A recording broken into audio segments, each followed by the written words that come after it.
The following is a presentation of KBTC Profiles. And the definition of humanitarian is one who seeks the betterment of all people. Not just one kind of people, all people.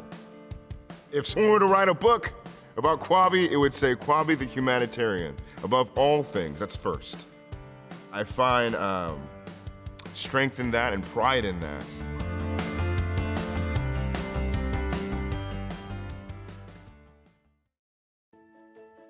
My name is Kwabi, and I'm a humanitarian from Tacoma, Washington, and I drive the greatest vehicle in the entire world, and that is the Peace Bus, and I'm also an aviator.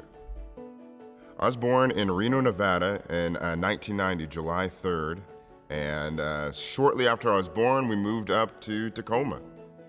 He was always curious about things, but not getting in trouble curious, but he was always curious about people, and he was kind of an adventurous kid, you know. So I've seen him grow, you know, through the years, but he's always kind of been Kwabi, you know, even as a kid. I didn't have a big arrangement of friends, but a lot of people knew about me. I think it was because of my name. My dad's half Ghanaian, and so when people would see my name, they're like, oh, that's different, that's unique. What is this person all about? Popularity kind of came organically. So when anyone would want to meet with me, I'd have a conversation with them, talk with them till the cows come home, and I made friends that way. I had a conversation with Kwabi near the end of the year that I said, I can see you doing great things and going places and doing more than just the average go to college after high school and just go into a profession, but doing something remarkable. Everybody in our classroom thought Kwabi was just an amazing young man, and as far as a student goes, there was never a question that he was always going to do well as a student. Evergreen is really where I found my passion to help others. I didn't know you could do that as a career. I didn't know about social work. This idea of like, oh yeah, like you're helping humanity and this is what you do. I didn't think that was possible or that wasn't even a thing till Evergreen and working with Dr. Bacho. And he was untapped potential is what how I would initially characterize him. I thought in my mind, there's no reason why you shouldn't excel.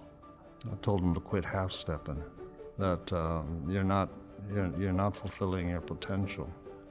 When I looked at him after I told him what to do, I saw this kind of glimmer of recognition that maybe I was onto something, that maybe my words on that particular day would have this kind of impact on him, and sure enough, years down the road, they have.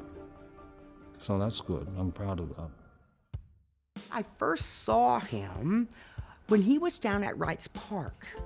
That was the very beginning, I think, of his community activism or his own personal travels into that realm.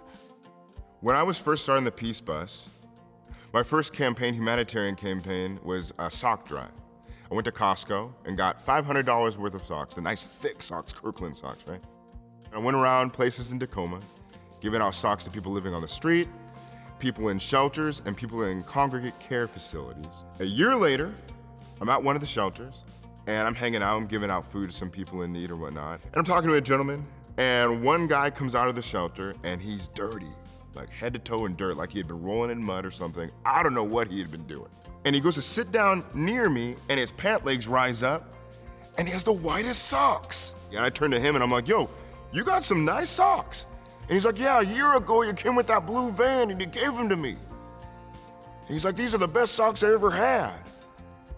And that was when it dawned on me. I was like, okay, he remembers me. He remembers the socks. He kept them clean. Everything dirty, socks clean. And I believe it was because at that moment when I had met him and gave him the socks, he felt humanized. That's the core of the work that I do. Humanization. The more that we can see each other as human beings, the better off we can go about implementing a peace and creating a peaceful society. It's not easy.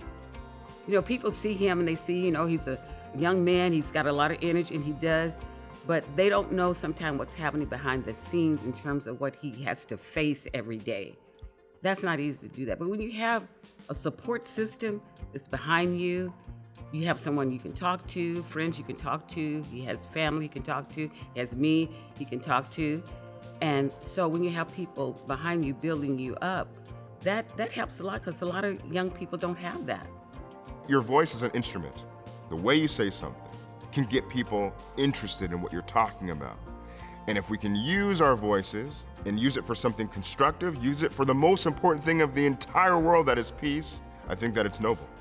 In order for us to get to the highest potential as human beings, we have to invest in those who have been disenfranchised. Not for them, yes, it's great to help people in need, but for us, for those who are better off. They have to invest in them in order for us to reach our highest height.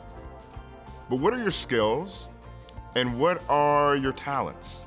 How can you utilize those things to help people in need? That's my challenge to myself and everyone that I talk with. How are you utilizing your skills to help people in need?